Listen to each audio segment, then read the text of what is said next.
We are starting with P block elements. ठीक है, तो आप ये समझो कि आपकी जो सारी की सारी इनऑर्गेनिक है, आप रिद्धि इधर आ जाओ, या तो बीच में से दिक्कत नहीं, या आगे आ जाओ, इधर आ जाओ। पी ब्लॉक एलिमेंट्स क्या है? बेसिकली आपका जितना भी जो इनऑर्गेनिक केमिस्ट्री होती है ना, वो सारी पीरियोडिक टेबल के 4 ब्लॉक्स में है सारे एलिमेंट्स। आपको बताइए कौन कौन से? एस, पी, डी और एफ। ठीक है, उसमें क्या होता है कि एस ब्लॉक एक मिनट और पी ब्लॉक, हाँ जी, एस ब्लॉक और पी ब्लॉक का थोड़ा पार्ट आप 11th में पढ़ लेते हो गया, बच्चे थे। लेकिन क्या है, पी ब्लॉक आधा तो आप पढ़ते हो 11th में, आधा अपने पास 12th में, और डी एंड एफ फिर अपने पास 12th में। ये काम अपने को करना है। ठीक है, लेकिन क्या है कि जैसे मैंने आपको ऑर्गेनिक के टाइम पर जैसे जीओसी कराई थी, जनरल ऑर्गेनिक केमिस्ट्री, कुछ दिन मैंने आपको जो ऑर्गेनिक पढ़ते टाइम कुछ बातें जरूरत पड़ती है वो मैंने आपको बताई थी। उसी तरीके से अभी पहले अपन क्या करेंगे, पी ब्लॉक ना करके, ठीक है, मैं पहले आपको एक बार जनरल इनऑर्गेनिक केमिस्ट्री की बात करेंगे। यानी जब आप P block elements, D and F block elements या इस तरह के इनऑर्गेनिक केमिस्ट्री के जब आप बात करते हैं, तो आपको क्या है कि उसके अंदर पहले से कुछ चीजें पता होनी चाहिए। कुछ प्री रिक्विजिट्स हैं जो आपको 11th के टॉपिक्स में से कुछ चुनिंदा बातें जो आपको थॉरली आनी चाहिए। क्योंकि एक फिर तो रहता है ना, जब अपने को पता है तो फिर तो अपन बात करते रहते हैं अभी ऐसे होता है। अगर अपने को कॉन्सेप्ट ही नहीं पता पहले से तो फिर दिक्कत आती है। तो मैं आपको पहले क्या करूंगा, 11th और मे बी 12th के जो जो इनऑर्गेनिक के कंटेंट्स ऐसे हैं, कोई बातें ऐसी हैं जो मुझे लगता है कि मुझे आपको समझाने के लिए, पी ब्लॉक समझाने के लिए मुझे आपको बताना चाहिए, वो मैं आपको अलग अलग टॉपिक्स में सिलेक्टेड कुछ बातें बताता जाऊंगा। पी ब्लॉक एलिमेंट्स में जो क्वेश्चंस आते हैं, चाहे चलो भी एमसीक्यूज आने हैं आपके पास, फिर भी सबसे ज्यादा मेजर कैटेगरी के क्वेश्चंस आते हैं, उसके अंदर रीजनिंग बेस्ड क्वेश्चंस आते हैं। रीजनिंग बेस्ड में क्या होता है कि आपको पर्टिकुलर रीजन देना होता है। जैसे मान लो किसी चीज का आ गया भाई, मान लो एक पेनिट्रेशन इफेक्ट एक रीजन होता है, शील्डिंग इफेक्ट एक रीजन होता है, किसी में हाइब्रिडाइजेशन की रीजनिंग होती है, किसी में कुछ, किसी में कुछ। तो पर्टिकुलर रीजनिंग आपको देनी आनी चाहिए। तो एमसीक्यू में भी बन सकती है, वो कोई बड़ी बात नहीं है। वो रीजनिंग जो है वो एमसीक्यू के अंदर भी बन सकती है। तो वो सारी चीजें आपको स्ट्राइक करना आना चाहिए। बेसिकली आपको मेरा थॉट प्रोसेस सीखना है, जैसे मैं सोचता हूं आपको वो सीखना है। रीजनिंग बेस्ड के बाद उसमें आते हैं स्ट्रक्चर बेस्ड क्वेश्चंस। जैसे आपने केमिकल बॉन्डिंग के अंदर 11th क्लास में पढ़ा है, अलग अलग मॉलिक्यूल्स के स्ट्रक्चर आपने पढ़े हैं, टेट्राहेड्रल ज्योमेट्री और सारी चीजें जो आपने पढ़ी हुई हैं, वो उस तरह की चीजें आपकी जो है वो इसके अंदर आती हैं, वो स्ट्रक्चर बेस्ड। और तीसरी कैटेगरी जो सबसे ज्यादा आपको परेशान करेगी एक्चुअली, वो होती है, वो जो तीसरी कैटेगरी होती है वो रिएक्शन बेस्ड होती है। लेकिन नॉर्मली जो बोर्ड एग्जाम्स में होता था, जैसे जो लास्ट ईयर तक या बिफोर लास्ट ईयर तक जब नॉर्मल कंडीशंस में हमारे एग्जाम होते थे, तो जो आपके पास रिएक्शन बेस्ड क्वेश्चन है काफी कम प्रोपोर्शन आता है। तो बेसिकली आपको जो मेरे हिसाब से आपको करना चाहिए, वो करना चाहिए आपको रीजनिंग बेस्ड क्वेश्चंस की प्रैक्टिस। रीजनिंग बेस्ड आपको जितना ज्यादा अच्छे से आता होगा उतना आप कंफर्टेबल हो।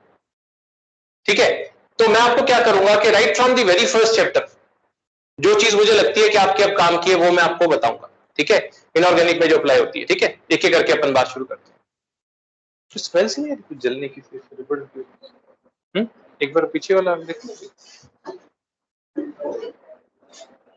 आ रही?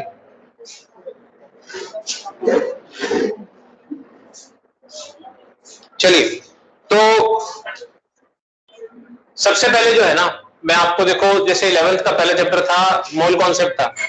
मोल कॉन्सेप्ट में से कुछ खास ऐसा नहीं है जो आपको बताना पड़े या मेरे को रिकॉल कराना पड़े। बात शुरू होती है स्ट्रक्चर ऑफ एटम से। 11th क्लास का स्ट्रक्चर ऑफ एटम, आप एक बार अपने पास हेडिंग डालो आज, जनरल इनऑर्गेनिक केमिस्ट्री।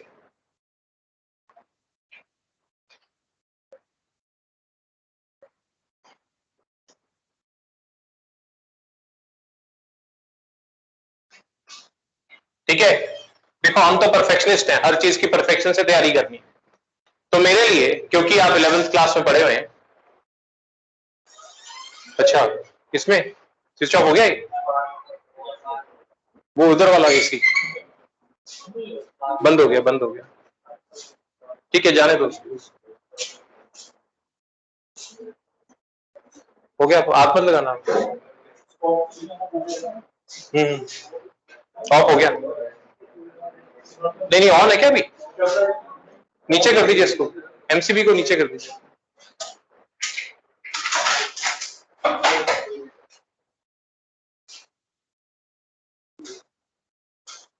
चलो बस छोड़ दो, ठीक है, मत करना अभी।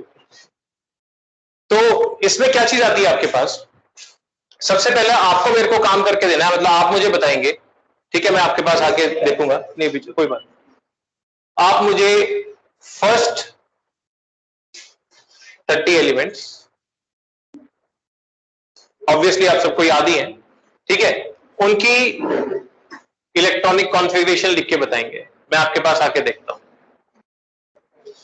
जिन चीजों की मुझे आपको पढ़ाते हुए जरूरत पड़नी है वो 1:2:2 वाली कॉन्फ़िगरेशन, 9th क्लास वाली नहीं, ठीक है ना, जो ऑर्बिटल्स वाली कॉन्फ़िगरेशन है फर्स्ट 30 एलिमेंट्स की, आप मुझे लिख के दिखाइए, कोई बात नहीं, लीजिए आप 5 मिनट।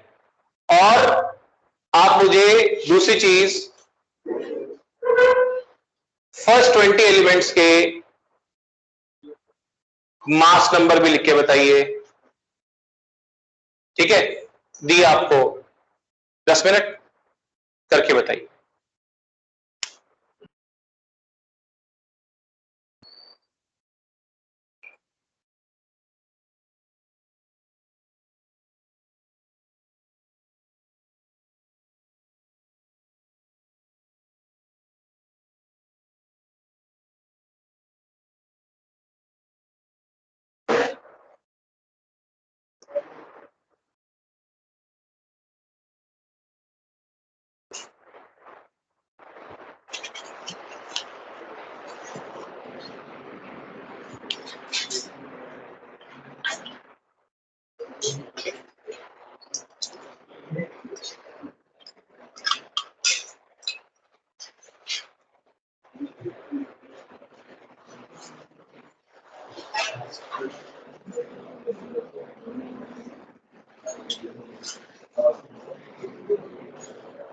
क्योंकि इससे पहले अपनी इनोवेट शुरू नहीं हो सकती।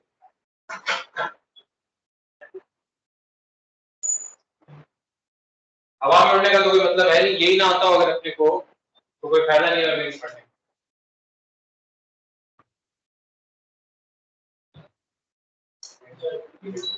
चल जाएगा।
तो ये एज एक्सपेक्टेड था, आप चोट लगी, तकलीफ हुई आपको, है ना, ठीक है, और अपने को वही काम करना है। आपको जब तक मैं ये चीजें, इन चीजों पे अपनी थॉरो नहीं होंगे, अपने इनऑर्गेनिक को हिला ही नहीं पाएंगे। रिएक्शन के रट्टे मारना वो लास्ट का काम है कि इसके अंदर एक डेटा है, इंफॉर्मेशन है, उसमें रिएक्शन को आपने ढूंढ लेना है। लेकिन मेनली मैंने आपको बताया कि मेजॉरिटी क्वेश्चंस रीजनिंग बेस्ड आते हैं, तो वो चीजें आप जवाब, कितने ही सवालों के जवाब उनकी इलेक्ट्रॉनिक कॉन्फ़िगरेशन में छिपे होते हैं, और वो इलेक्ट्रॉनिक कॉन्फ़िगरेशन ही अगर अपने को नहीं आती होगी, ठीक है ना, तो अपने को दिक्कत आ जाएगी। आप ये समझे कि मैं आपको एस ब्लॉक मतलब पी ब्लॉक और डी एंड एफ का जो एक जनरल आपको मैं, जो जिसमें हर चैप्टर में कुछ बातें आने वाली है, वो मैं आपको बताता हूँ। नॉर्मली अगर रूटीन फीचर होता है जैसे जब हम करते हैं हमेशा before that this corona episode, तो ऐसा नहीं था, आप में से कई जने लिख लेते होते थे, लेकिन थैंक्स टू दिस पर्टिकुलर के 11th में अब अपना जो है ना, हालांकि मेरे से ही पढ़े आप लोग कहीं, लेकिन क्या फिर भी वो सब बढ़िया, मैंने नहीं देखा इसका आउटपुट बढ़िया। तो बस ये है कि इसीलिए मैं आपसे कहता हूँ कि कोशिश करो, अब जब अलाउड है तो आप बस अपना ध्यान रखें, और ये बताओ ऑफलाइन, ये अपने पास आज कोई भी ऑनलाइन नहीं, बट अपने स्टिल मैं रिकॉर्डिंग ऐसे करता रहा करूंगा, ताकि आप अगर कभी किसी दिन कोई जेन्युइन रीजन है आप मिस कर देते हो, तो आप उसका बैकअप ले सकते, ठीक है, जैसे फैसिलिटी नॉट एन लग्जरी, ठीक है ना। तो फर्स्ट 30 एलिमेंट्स की इलेक्ट्रॉनिक कॉन्फ़िगरेशन कोई बहुत बड़ी चीज नहीं है, लेकिन अब जो मैं बताऊंगा मैं एक बार बताऊंगा, और नो डाउट ऐसा नहीं कि 11th के हिसाब से बताऊंगा जो 2-2 3 दिन में एक ही चीज को डिस्कस करेंगे, फटाफट से बताऊंगा, गैदर कर लेना दोबारा। देखिए क्या होता है कि आपको मैं क्वांटम नंबर्स तो नहीं कराने वाला, लेकिन जब हम स्ट्रक्चर ऑफ एटम पढ़ते हैं तो उसमें बताते हैं कि एटम में शेल होते हैं, शेल के अंदर सब शेल होते हैं, सब शेल के अंदर सब शेल होते हैं, जिनको ऑर्बिटल बोला जाता है। तो जैसे मान लीजिए ये आपका न्यूक्लियस है, तो पहला जो शेल होता है ना, जिसको आप n=1 बोलते हैं, उसमें एक ही सब शेल होता है s, और s में एक ही ऑर्बिटल होता है, जिसको हम क्या बोलते हैं 1s, इसको क्या बोलते हैं 1s। ये कैमरा हट तो नहीं है, दिक्कत आ रही, आगे आगे इधर अभी चेयर पड़ी है, सिर्फ इधर सर, ठीक है, अब थोड़ा सा तो प्लस माइनस रहेगा इसका, ठीक है, तो कोई बात, इधर ध्यान। तो ये आपके पास आया 1s, ठीक है, पहले शेल में एक ही सब शेल होता है s, और उसका नाम होता है 1s। जब n=2 होता है ना, दूसरे शेल में दो सब शेल होते हैं, एक तो s और दूसरा p। आप ये देखेंगे p के अंदर तीन सब शेल या ऑर्बिटल होते हैं, ये डब्बे आप बनाते हैं इनको क्या बोलते हो ऑर्बिटल, ठीक है, इसका नाम होता है, इसको बोलते हैं 2s, इसको क्या बोलते हैं 2p। इसके आगे चलते हैं थर्ड शेल, ये मतलब n=2 हो गया आपके पास। थर्ड शेल के अंदर आपके पास क्या होता है, जब n=3 पर आते हैं, ठीक है ना, थर्ड शेल में आपके पास क्या होता है, तीन सब शेल होते हैं s, p और d। हर बार जैसे नया सब शेल होता है तो उसमें दो ऑर्बिटल बढ़ जाते हैं, पहले में s में एक होते हैं, d में 3 होते हैं, सॉरी p में 3 होते हैं, d में 5 होते हैं, f में 7, g में 9, मतलब समझो मेरी बात, ऑड नंबर वाले होते हैं, तो s में एक डब्बा बनेगा, p में 3, फिर d में 5, फिर f में 7, फिर g में 9 ऐसे, फिर 11 ऐसे बनते हैं। तो इसमें क्या हो गया आपके पास d 1 2 3 4 और 5, इनके नाम होते हैं 3s 3p और 3d, ठीक है।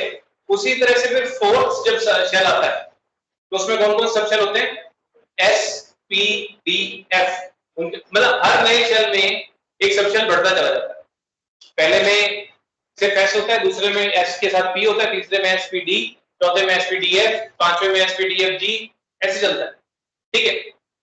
हर ऑर्बिटल में दो दो इलेक्ट्रॉन आते हैं, and that two with opposite spin.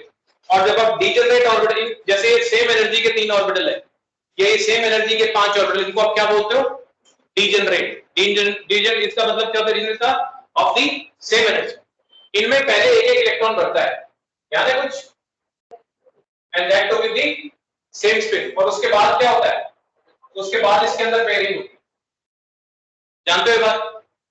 ये तो होता है किसी भी एटम में ऑर्बिटल्स, ये जैसे एक तरह की कॉलोनी बनी, एक तरह की कॉलोनी बनी हुई है, हर एटम के अंदर हम हाइपोथेटिकली मानते हैं कि एक से लेकर अनंत तक, इनफिनिट तक शेल्स है, 1 टू इंफिनिटी, ठीक है। और इनका अरेंजमेंट ऐसे है, मकान बने हुए रहने वाले इलेक्ट्रॉन्स इसमें भरे जाते हैं। तो आज तक जितने भी हम एलिमेंट जानते हैं उनमें 7 शेल्स, उनमें क्या है 7 शेल्स।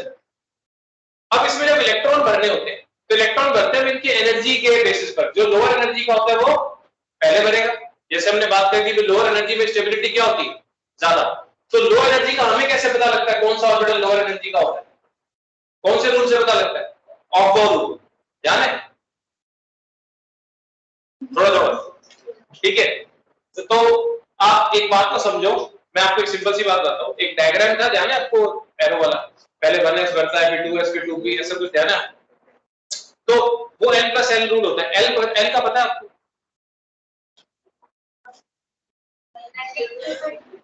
है मतलब मैं ये देखना चाहता हूँ मेरे को कितना क्लासिक रेट्रो जाना है पीछे, ठीक है। कोई बात नहीं, डोंट वरी, क्योंकि मैं नहीं चाहता कि अपने को कोई दिक्कत आए, मगर हाँ हर एस्पेक्ट को आप समझ के चलना है जो अपनी कमी है, ठीक है। आप एक बात समझो, n क्या इंडिकेट करता है, इसको प्रिंसिपल क्वांटम नंबर बोलते हैं। ये क्या बताता है, शेल।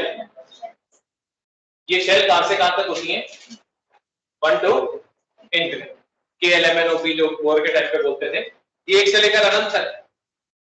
l जो है वो क्या होता है, 0 से लेकर n-1 तक होता है। और l की वैल्यू जो है, जो l की वैल्यू से सबशेल के नाम बनते हैं। l आपको क्या है, सबशेल बताता है। हर शेल के अंदर क्या है, सबशेल। जैसे गली में मकान होते हैं ना, वैसे ही शेल के अंदर सबशेल्स होती है।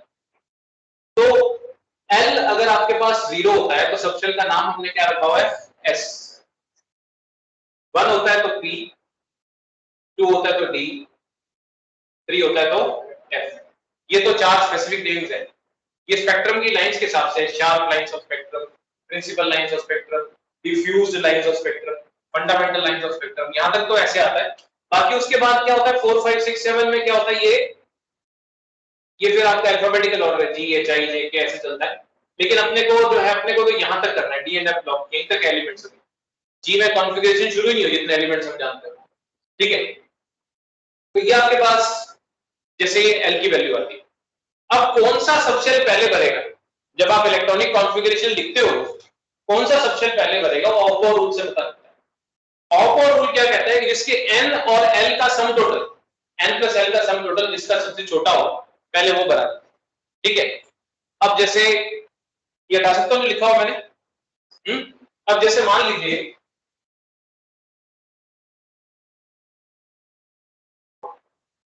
जैसे आपका पहला शेल है n और उसके लिए l की क्या क्या पॉसिबल वैल्यू। पहला शेल है अगर आपके पास, l की वैल्यूज कहां से लेकर कहां तक होती है, 0 से n-1 तक।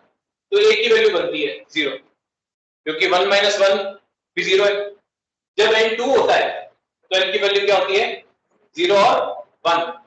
3 पे क्या होती है, 0 1 2। 4 में क्या होती है, 0 1 2 3। ये बातें थोड़ी सी अपने कर लें, कोई हर्ज नहीं है। अब आप समझो, जो पहला शेल होता है उसमें सबशेल का नाम क्या होता है, ऐसे लिखते हैं एनएल। एनएल के हिसाब से जब आपके पास एनएल आपके पास 1 और 0 है तो नाम क्या बनेगा। एल के लिए आप सबशेल, जैसे एल के लिए आप सबशेल का नाम लिखते हो 0 1 2 3 4, तो सबशेल का नाम आप क्या लिखते हो, S P D F G ऐसे लिखते हो। तो एनएल में क्या बनेगा, 1s, 2 0 और 2 1। सेकंड शेल में 2 0 और 2 1 क्या नाम बनेगा सौरभ, 2s और 2p। अब अटेंटिव नहीं रहे तो फिर मैं दोबारा नहीं करा सकता, ठीक है। जब आपके पास थर्ड शेल में आओगे 3 0 3 1 3 2, तो क्या बनेगा 3s 3p 3d, इस तरह से बनता है ना। फोर्थ शेल में क्या बनेगा, आपके पास 4 वैल्यूज है। हर शेल में जो शेल का नंबर है उतनी सब शेल होती है। पहली शेल में एक ही सब शेल है, दूसरी शेल में 2 सब शेल है, तीसरी शेल में 3 सब शेल है, चौथी शेल में 4 सब शेल है। उनके नाम क्या क्या बनेंगे, 40 40 41 42 43। इनके नाम क्या बनेंगे, 4s 4p 4d और 4।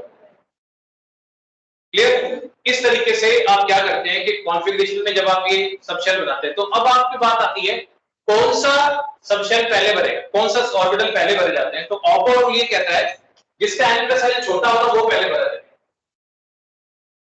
जैसे 1s 2s 2p 3s 3p 3d 4s 4p 4d 4f। तो इनके लिए n और l की वैल्यू निकालें अगर अपन तो क्या आती है?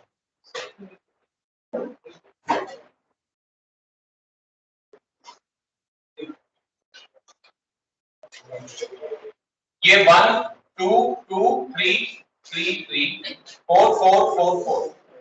ये क्या है आपके पास? l बोलना फटाक से। 0 0 1 0 1 2 0 1 2 3।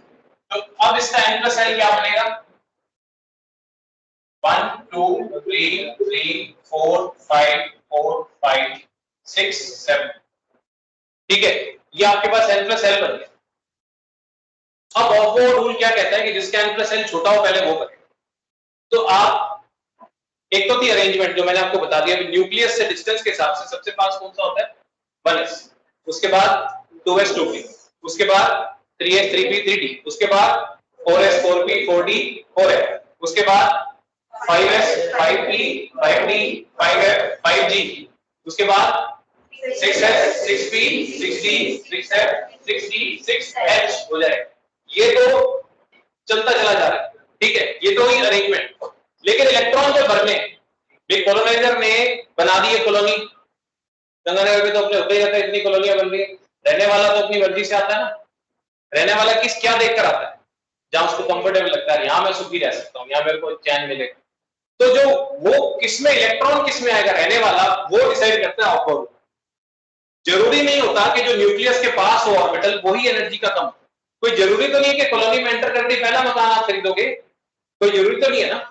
वही चीज है कि जो आपको पता, उसी तरीके से क्या होता है कि जैसे अब अगर अपन n+l के हिसाब से चलें तो सबसे लोएस्ट एनर्जी का कौन सा होगा? अगर मैं एनर्जी का ऑर्डर लिखूं तो सबसे लोएस्ट एनर्जी का तो होगा 1s। इसमें कोई शक नहीं, सबसे पहले अगर 1s खाली पड़ा होगा सबसे पहले 1s ही बढ़ता है। 1s के बाद 2s, 2s के बाद एक टाई है यहाँ पर। टाई का मतलब दोनों 3 3 वैल्यू आ रही है। तब जब n+l अगर फेल हो जाता है तो दूसरी बात क्या आती है, वो कहते हैं अगर n+l की वैल्यू सेम आए तो पहले किसको करते हैं? जिसका n छोटा हो, जिसका प्रिंसिपल क्वांटम नंबर छोटा हो। तो 2p और 3s में से पहले किसको भरेंगे? 2p भरेंगे, फिर भरेंगे 3s, 3s के बाद फिर से एक टाई है, किसको भरेंगे पहले? 3p, 3p के बाद फिर टाई है।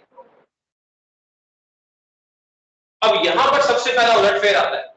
अगर आप न्यूक्लियस से डिस्टेंस की बात करोगे तो इसमें कोई शक नहीं है कि सबसे पहले 1s होता है, उसके बाद क्या होता है? 2s और 2p, उसके बाद क्या होता है? 3s 3p 3d, ठीक है, उसके बाद क्या होता है? 4s 4p 4d 4f, ठीक है। अब सबसे पहले आप कौन सा भर रहे हो? 1s सबसे अंदर वाला, उसके बाद कौन सा भर रहे हो? 2s, उसके बाद कौन सा भर रहे हो? 2p, मतलब एज पर ऑफ और उसके बाद क्या भर रहे हो? 3s, उसके बाद क्या भर रहे हो? 3p। लेकिन 3p तक तो हो गया था, अब ये क्या है कि 3d और 4s में टाई है, तो कौन सा पहले भरेगा? है जी, सॉरी आप क्या, सॉरी ये 3d तो आएगा ही नहीं, पहले तो यहां पर आपके पास क्या आएगा? 4s। तो पहले 4s, तो यहां पर इसको छोड़ के पहले 4s भरना है। ये सबसे पहला उलटफेर आता है जब आप कॉन्फ़िगरेशन लिखना शुरू करते हो। एक बीच में से स्किप कर दिया जाता है, 3d पहले बाहर वाला बनता है, फिर 4s के बाद 3d की बारी आती है। जब अपन डी एंड एफ तो करेंगे तो ये बातें मैं आपको दोबारा नहीं बताऊंगा, आज ही समझ लेना। तो पहले 4s बढ़ता है फिर 3d बढ़ता है, और इस तरह का फ्लिप कई जगह पर आपको कॉन्फ़िगरेशन देखने को मिलेगा, और भी जगह देखने को मिलेगा जहां पर n+l रूल के हिसाब से आपको फॉलो करके चलना। तो पहले एटलीस्ट सबसे को इतना तो पता हो, ओके। यानी लोकेशन के पॉइंट ऑफ व्यू से अगर न्यूक्लियस से बाहर निकलता हूं 3d पहले बढ़ता है, लेकिन इलेक्ट्रॉन भरने के पॉइंट ऑफ व्यू से पहले 4s भरा जाता है। अब हर ऑर्बिटल में कितने इलेक्ट्रॉन आ सकते हैं? 2, मतलब हर सबशेल में दो ऑर्बिटल में 2 आ सकते हैं। तो s में तो एक ही ऑर्बिटल आता है, कितने इलेक्ट्रॉन आएंगे? 2। जितने भी s होते हैं उसमें कितने आते हैं? 2, चाहे 1s हो 2s हो 3s हो 4SO सब में 2 आते, ठीक है। P में कितने आते हैं? 6। P में आपके पास 6 आते हैं, 3 सबशेल बनते हैं और 3 ऑर्बिटल बनते हैं और उसमें 2-2 इलेक्ट्रॉन के हिसाब से 6 इलेक्ट्रॉन, और जितने भी P होते हैं उनमें 6 इलेक्ट्रॉन। D में कितने आते हैं? 10। F में कितने आते हैं? 14। अपने को बेसिकली F तक ही जुड़ते हैं, D एंड F ब्लॉक तक अपन नहीं करते। अब एक बात को समझो, आपने बहुत बड़ी प्रिंसिपल पढ़ा हुआ है 9th क्लास में, जब तो कोरोना में नहीं था। बहुत बड़ी प्रिंसिपल ध्यान है, क्यों भी आ रहा है? आगे आके बैठो, आगे आके बैठो, आप फटाफट से आगे आके बैठो, जो बोला वो काम करो। तो पनिशमेंट थोड़ी दे रहा हूं, पनिशमेंट के हिसाब से तो आप मेरे से भारी हो ही गए सारे, ऐसे वो ढाई नहीं सकते किसी को, प्यार से कह रहा हूं आपको। ठीक लगा? अच्छा लगा? ठीक है, तो जैसे इसी की ठंडी हवा आएगी, आपका भेजा नहीं करूंगा, तो साथ में चेयर पे अभी भी अगर अपन ध्यान नहीं देंगे ना, मुश्किल है फिर मुझे मत कहना भाई, ठीक है। तो अब देखो क्या है कि बहुत बड़ी प्रिंसिपल क्या कहता है कि एक शेल में मैक्सिमम इलेक्ट्रॉन जो अकोमोडेट हो सकते हैं वो कितने होते हैं? 2n²। ये 9th क्लास की किताब में लिखा मिलेगा आपको, जहां पर स्ट्रक्चर ऑफ एटम पहली बार इंट्रोड्यूस होता है। तो पहले शेल में उस हिसाब से कितने इलेक्ट्रॉन बने? पहले शेल में अगर n की वैल्यू 1 रखता हूं, जो भी आर क्या बनेंगे? 1 की n की वैल्यू 1 रखी तो 2, n की वैल्यू 2 रखी तो 6। Non medical? अच्छा, ठीक है। तो अगर अपने पास यहाँ पर 2 रखे, 2 to the 4 and 2 8, 3 रखे तो 18, 4 रखे तो 30। ये वाला जो रूल है ना, ये आज भी फॉलो होता है। ये पहला शेल है, पहले शेल में कितने इलेक्ट्रॉन्स हैं? 2। ये दूसरा शेल है 2s और 2p 8। ये तीसरा शेल है 2 6 10, कितने हो गए? 2 8 18। ये चौथा शेल है 6 and 2 8 and 10, 18 and 14 32। यानी ये जो बोहर वाली प्रिंसिपल आज गलत नहीं हो गया, ये आज भी सही है, बस अब हमने और इसको गहराई से समझ लिया, इतनी सी बात, ठीक है। आप जब कॉन्फ़िगरेशन की बात करते हैं, चलो वो अपन आगे बात करेंगे, पहली बात यहां तक मेरी बात समझ आ गई आपको? अब आपके लिए क्योंकि रिक्वायरमेंट क्या है कि आपको फर्स्ट 30 एलिमेंट्स एनी टाइम याद होने चाहिए। एटॉमिक नंबर बोलो तो एलिमेंट बता सको, एलिमेंट बोलो तो एटॉमिक नंबर बता सको, ये एनी टाइम आप में काबिल होनी चाहिए, ठीक है। तो फर्स्ट 30 एलिमेंट्स कोई बता सकता है, मेरे को सुना सकता है? मतलब आप जैसे कोई भी नहीं, ये रिकॉर्डिंग कैसे डालूंगा मैं नेट पे, हैं? क्यों भी? या बड़े हो गए, जवाब देना अच्छा नहीं लगता आजकल आपको, 1.5 साल से आप ऑफलाइन ऑनलाइन पढ़ रहे हैं, बस करके पढ़ना अच्छा लगता है। फर्स्ट 10 सुना सकता है कोई? फर्स्ट 10 क्यों भी याद है? हाँ जी, ये तो बच गया, आपकी शामत रहेगी, इसने आम बोल दिया, चलो ये तो बच गया। पहले 10 तो सबको याद होते हैं, बता देना ऐसा मत।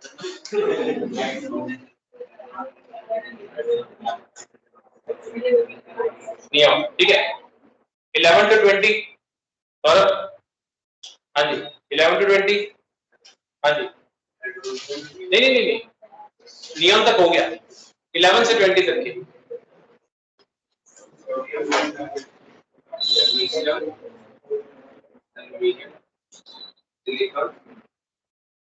ये मंत्र से कैसे पढ़ रहे हैं? है? ऐसे क्या कर रहा है? अच्छा ये अच्छा ठीक है चलो, क्या सही आ रहा है, जादू तो ना सा कर रहा है।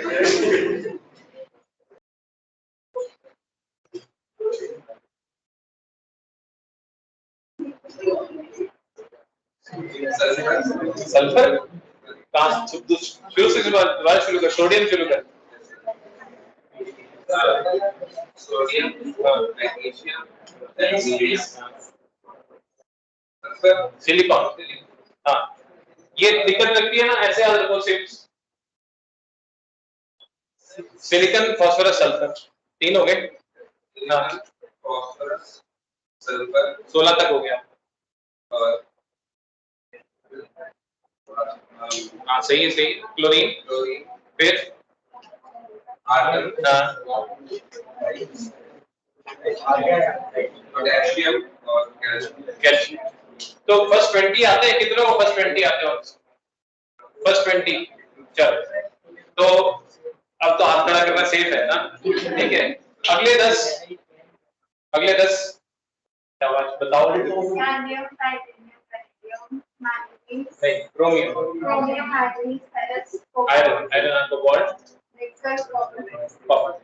फर्स्ट 30 एलिमेंट्स आपको याद होने चाहिए एनी टाइम, वरना वरना अपने लिए परेशानी।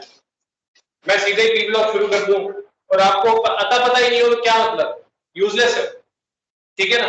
तो आप एक बात को समझे कि फर्स्ट 30 एलिमेंट्स के नाम और उनकी कॉन्फ़िगरेशन आपको आनी, ठीक है।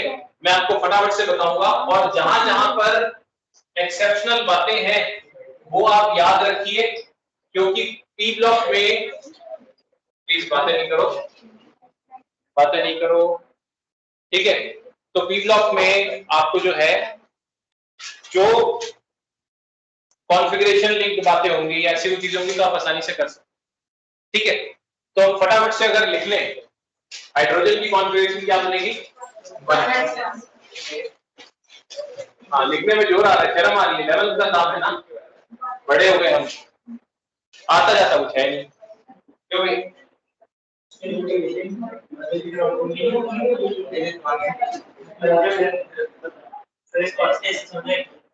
मैं देख लिया था कितनी आती है, मैं देख गया था, सबकी पोल पट्टी देख गया था, तभी तो मैं बता रहा हूँ, नहीं तो मेरे को अच्छा लगता है मैं 12वीं में 11वीं पढ़ा, ठीक है। तो हाइड्रोजन, हीलियम, लिथियम। अब आप एक बात समझो, एक बार नोबल गैस कॉन्फ़िगरेशन आ जाए तो आप बार बार लिखने की जगह पर, जैसे हीलियम है, हाइड्रोजन ये 1s2 2s1 ऐसे भी लिख सकते हैं। लिथियम के बाद बेरिलियम, इसको आप ऐसे लिख सकते हो He 2s2। Boron 2s2 2p1। Carbon 2s2 2p2।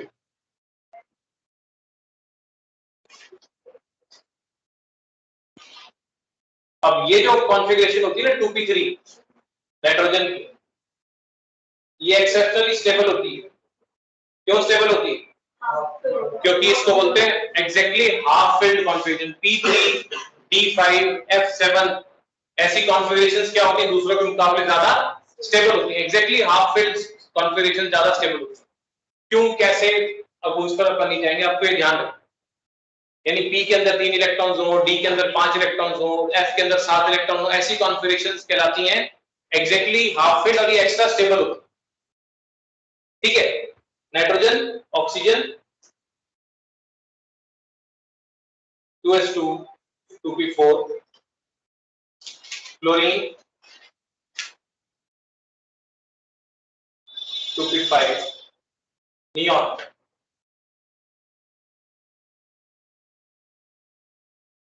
ये चीजें अगर आपको नहीं आती होंगी तो आप इनऑर्गेनिक नहीं कर पाओगे, कई जगह अटकोगे ध्यान, ठीक है। तो ये आपके पास नियॉन आ गया, नेक्स्ट नोबल गैस। पहला आपके पास आया था हीलियम 2 पर और नियॉन आ गया 10, ठीक है। अब उसके बाद क्या करोगे आप, बार बार सारा लिखने की जगह पर क्या करोगे, सोडियम में आप क्या लिख दोगे? Neon 1s2 2s2 2p6। अब किस क्या कौन बनेगा? 3s1। पोटेशियम, ओ सॉरी मैग्नीशियम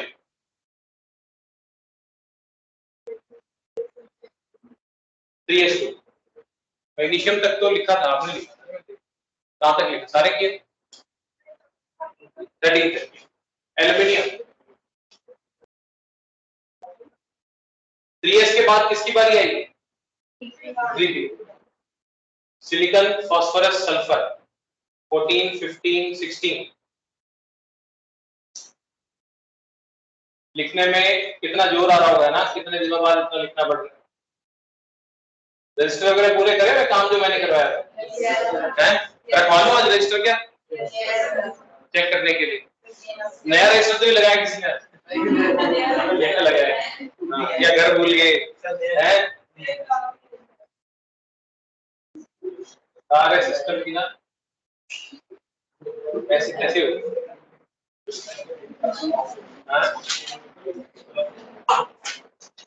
लिखा लिखा नहीं लिखा नहीं लिखा क्लोरीन के बाद आर्गन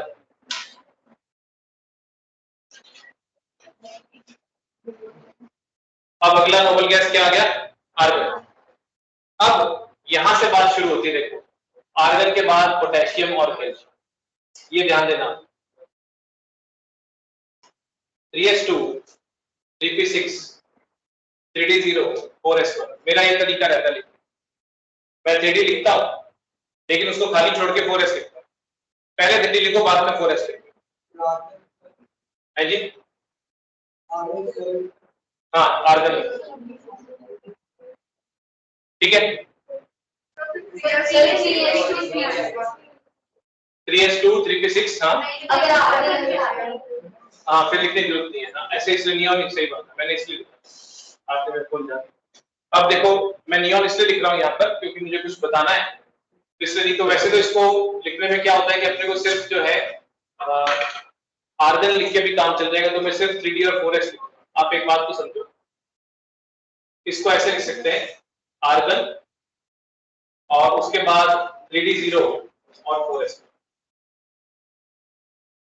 और कैल्शियम का क्या आएगा नियॉन के बाद 3s2 3p6 3d0 4s2 या कह लो कि आर्गन और आर्गन के बाद 3d0 4s2 अब 3d से पहले 4s क्यों भरा ये बात हमने डिस्कस करी थी अभी n+l के हिसाब से 3d का n+l छोटा पड़ता जो है वो आपका बड़ा पड़ता है 4s का कम आता है तो पहले 4s बनेगा फिर 3d की बारी है जब आप 9th क्लास में होते हैं तो हम आपको कॉन्फ़िगरेशन सिखाते हैं सबसे पहले और आपको एक आ जाता है कि भाई बोर-बरी प्रिंसिपल है बोर-बरी के हिसाब से 2n² का प्रिंसिपल है पहले शेल में 2 इलेक्ट्रॉन दूसरे में 8 तीसरे में 18 चौथे में 32 ऐसे आता और फिर हम आपको कॉन्फ़िगरेशन लिखाना शुरू करते हैं फिर जब आपको कॉन्फ़िगरेशन लिखाते हैं वहां पर तो आपको आर्गन का लिखवाते हैं फर्स्ट 20 एलिमेंट्स 9th में भी करा देते हो तो आपको कराया आर्गन का क्या कराया जो आप 9th क्लास में कॉन्फ़िगरेशन लिखते हैं 288 ठीक है और पोटेशियम को जब हम पहली बार बच्चों को लिखवाते हैं ना तो बच्चे ऐसे लिख देते हैं 289 पर क्या कहा जाता है आपको नहीं बेटा ये ऐसे लिखना आप क्या लिखोगे इसको 288 आप कैल्शियम का क्या लिखोगे 288 तो वहां पर बच्चे पूछते हैं सर ये क्या बात आपने कभी बहुत बड़ी के हिसाब से बताया था थर्ड शेल में 18 इलेक्ट्रॉन आ सकते हैं आपने ये ब्रेक क्यों लगा दी यहाँ पर तो हमारे पास कोई जवाब नहीं होता ना इतना लेकिन आज जवाब होता है आज आपके पास जवाब होता है देखो आप एक बात को समझो जैसे मैं मान लो पोटेशियम की पूरी कॉन्फ़िगरेशन लिखता हूं 19 तो क्या आती है 1s2 2s2 2p6 3s2 3p6 3d0 मैं ऐसे थोड़ा गैप में क्यों लिख रहा हूं ये पहला शेल ये दूसरा शेल ये तीसरा शेल और ये चौथा shell 4s 4p 4d 4f तो ये मेरे पास 4s है अब होता क्या है कि 3d पहले नहीं भर सकता मैं पहले कौन बनेगा 4s तो 4s1 ये 2 ये 2 और 6 कितना हुआ 8 ये 2 और 6 कितना हुआ 8 और ये कितना हुआ 1 फिर जब कैल्शियम आता है तो कैल्शियम में क्या होता है 1s2 2s2 2p6 3s2 3p6 3d0 4s2 ये क्या बना 2 8 8 एंड 2 यहां तक आपको 20 तक हम करा देते हैं उसके बाद बात नहीं करते आपसे 9th क्लास में लेकिन अब आप समझते हैं अब मैं आपको बता सकता हूं कि भैया एक्चुअली क्या होता है बोहर-बरी प्रिंसिपल गलत नहीं हुआ तब आप 9th पूछे सर बोहर-बरी गलत हो गया क्या थर्ड शेल में 18 बोले थे 8 ही भरे आपने हम ऐसे बिला फुसला के डाल देते लेकिन अब आपको बता सकता हूं मैं कि बोहर-बरी प्रिंसिपल गलत नहीं हुआ it holds good today also लेकिन ऑपो के हिसाब से पहले 4s भरा जाना चाहिए तो 20 तक 20 तक तो आपके पास ये होता है अब जब 21 आता है ना तो पहला इलेक्ट्रॉन कहां जाएगा यहां पर है तब आपके पास में 3d 1 to 10 अगले जो 1 से लेकर 10 तक इलेक्ट्रॉन है 21 to 30 वो यहां पर आ, यानी आप ये समझो जो स्कैंडियम होता है ना, स्कैंडियम जो 21 होता है उसकी कॉन्फिगरेशन होती है 2 8 9 2, यानी अब जो नया इलेक्ट्रॉन आएगा वो n-1 में आएगा। NH शेल सबसे बाहर वाली को वैलेंस शेल को क्या बोलते हैं? अल्टीमेट। उससे n-1 को क्या बोलते हैं? पेनल्टीमेट। n-2 को क्या बोलते हैं? Anti penultimate. ठीक है, मैं धीरे धीरे सब सिखा दूंगा। देखो इन चीजों पे टाइम देने की इसलिए जरूरत है क्योंकि ऑब्वियसली 11th हमारी उतनी बढ़िया नहीं रही है, आपको मानना पड़ेगा जितनी होती हो। ठीक है, तो हम उस चीज को रिकॉल कर ले क्योंकि ये शब्द ऐसे नहीं है जो बहुत आप इनसे अनजान होते थे, लेकिन अभी आप ऐसे देख रहे हो जैसे सुने सुने या ना सुने शिक्षक। तो सबसे बाहर वाली शेल को अपन nth शेल बोलते हैं, तो डी में हमेशा n से एक अंदर वाले बनते हैं। अब स्कैंडियम में टाइटेनियम में मान, तो टाइटेनियम में क्या होगा 22 में यहां पर हो जाएगा 2 8 10 2, यानी यहां पर डी में 2 हो जाएंगे, फिर 3 4 5 ये हो जाएगा। What my point? तो अब स्कैंडियम से लेकर जिंक तक फर्स्ट 10 जो एलिमेंट्स हैं डी ब्लॉक के वो आपको याद कर लेने चाहिए। कल मैं पूछूंगा रैंडम किसी से भी और जवाब होना चाहिए। काम छोटा सा बोलूं तो करके आना, ठीक है?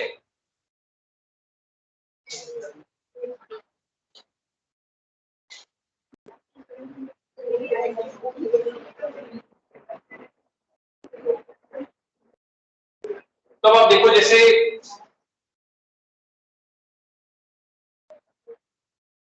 पोटेशियम कैल्शियम की अगर अपन बात करें, ठीक है, पोटेशियम कैल्शियम की बात करें तो पोटेशियम क्या हो गया? नियॉन 3s2, सॉरी नियॉन की जगह आर्गन से आर्गन और 3s2 3p 3d0 4s 20 पे क्या होगा? Argon 3d0 4s2। ठीक है, कई लोग क्या करते हैं ऐसे सिखाते हैं या आप लोग ऐसे बुक से पढ़ेंगे ऐसे लिखा होगा आर्गन 4s1 3d मेंशन नहीं हो, या आर्गन के बाद ऐसे लिखा होगा 4s 3d argon 4s2 3d। ठीक है, प्लीज प्लीज इधर ध्यान दो, क्या है? ठीक है, प्लीज इधर ध्यान दो। ये तरीका मेरे हिसाब से सही नहीं रहेगा आपके लिए याद करने। सामने वाला दे कोई दिक्कत नहीं, आप ऐसे याद करो, उसका भी मैं अभी आपको कारण बताऊं। आपने पहले 3d लिखना है हमेशा 4s से, भरते टाइम पहले 4s भरेगा इसमें कोई शक नहीं, लेकिन लिखते टाइम आपने 3d लिखना है, 0 लिख दो आप, पर 3d पहले लिखो 4s बाद में लिखो। अब क्या होता है कि जैसे यहां तक हो गया अपने पास, तो अब क्या है 21 से शुरू करें। Scandium, titanium, palladium, chromium, manganese, iron, cobalt. तो इसमें क्या होता है आपके पास? आर्गन तो सभी में ही,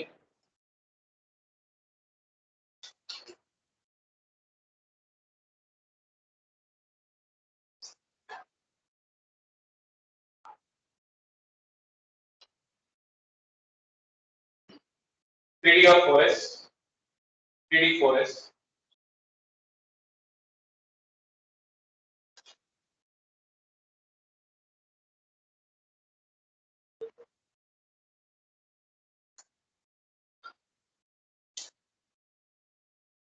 ये एलिमेंट्स आपको याद करने हैं, कल मैं पूछूंगा आपसे।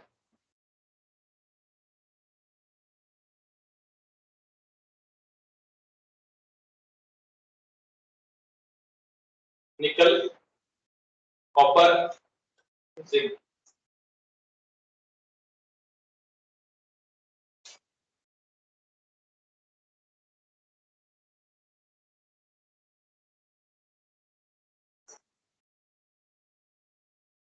फोरेस 2 होता है आपके पास,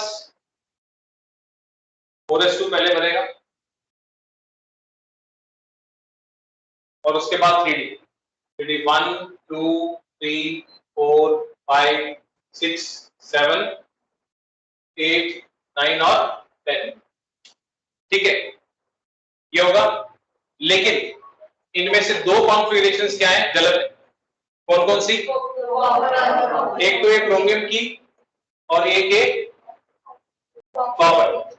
ठीक है, क्रोमियम की जो सही कॉन्फ़िगरेशन है वो क्या होती है?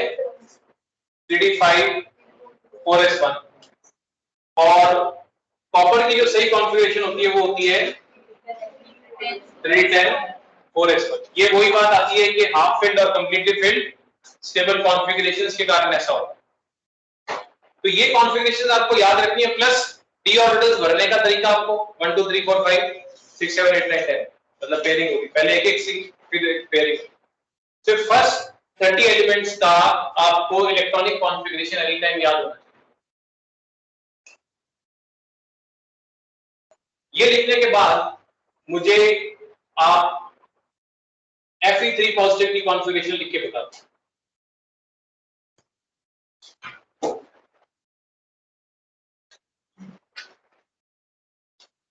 जब आपने 30 लिख ली है तो मुझे फेरिक आयन की कॉन्फ़िगरेशन भी लिख के बता दो।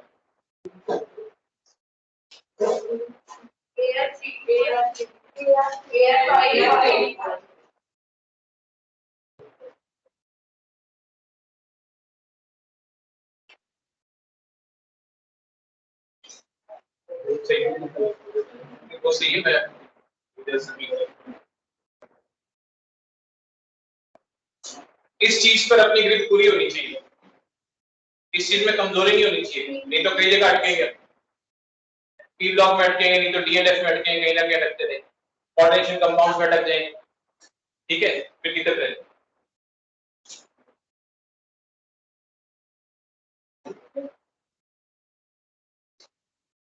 बोलो मैं, अब आप समझो 3 पॉजिटिव मतलब कितने इलेक्ट्रॉन चले गए?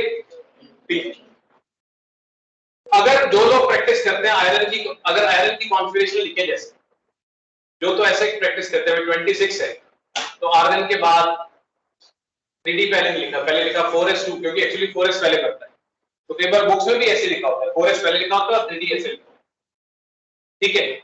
जो लोग ऐसे करते हैं उनसे जब ये सवाल पूछा जाता है ना 3 पॉजिटिव का क्या होगा, इलेक्ट्रॉन निकलते टाइम एक नियम होता है बाहर से निकालना शुरू करते हैं, तो वो इसकी कॉन्फ़िगरेशन लिखते हैं 3d3 और यहां लग जाता है बड़ा सारा काटा। इसीलिए मैं कहता हूं कि हमारी प्रैक्टिस क्या होनी चाहिए, हम क्या करते हैं आयरन की कॉन्फ़िगरेशन अगर लिखनी है तो नो डाउट 4s पहले मतलब 3d भरता नहीं, 3d अगर होता तो अंदर है, पहले हम 4s को भरना है नो डाउट, लेकिन लिखना पहले 3d को ही, अपने मेक इट अ हैबिट, तो आपको याद रहेगा कि 4s तो आपके 2 है और 3d 6। अब आप 3 इलेक्ट्रॉन निकालोगे 3 पॉजिटिव में तो आप क्या करोगे, पहले तो 2 तो इसके निकालोगे और 1 इलेक्ट्रॉन इसमें से। अच्छा 3d6 कैसे था, अगर इलेक्ट्रॉन्स को डिस्ट्रीब्यूशन की बात करें 1 2 3 4 5 तो 1 2 3 4 5 और 6 थे, जैसे 3d6 था ना तो एक हटेगा तो ये वाला इलेक्ट्रॉन जाएगा, 3d5 में जैसे एटम में होती है ना सारी हाफ फील्ड वाली वैसी कॉन्फ़िगरेशन, समझ आ रही है मेरी बात। और 2 मिनट आपके लेता हूं फर्स्ट 20 एलिमेंट्स के एटॉमिक नंबर फटाफट से लिख देता हूं मास नंबर और वो भी आपने याद करना, ठीक है, मैं फटाफट से लिख देता हूं, ये चीजें ऐसी है मैं कल पूछूंगा आते रैंडम, ठीक है, और डर के मारे छुट्टी मारे ऐसा काम मत करना प्लीज, तुम्हारा नुकसान है। ये हटा दो,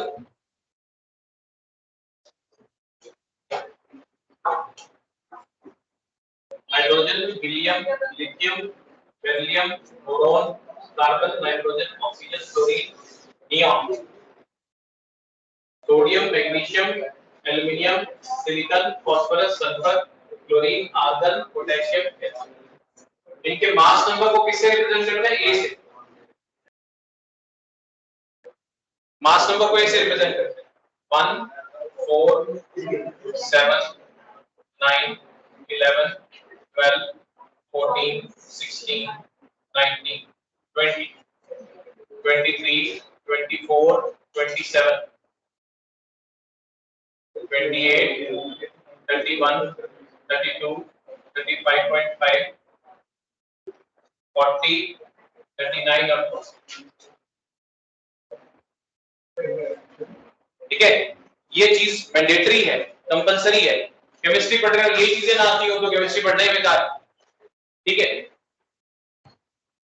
तो ये आप नोट कर लो एंड देन यू, ठीक है, बाकी इसको आगे कल देखते हैं फिर और क्या चीजें मैंने आपको बताई।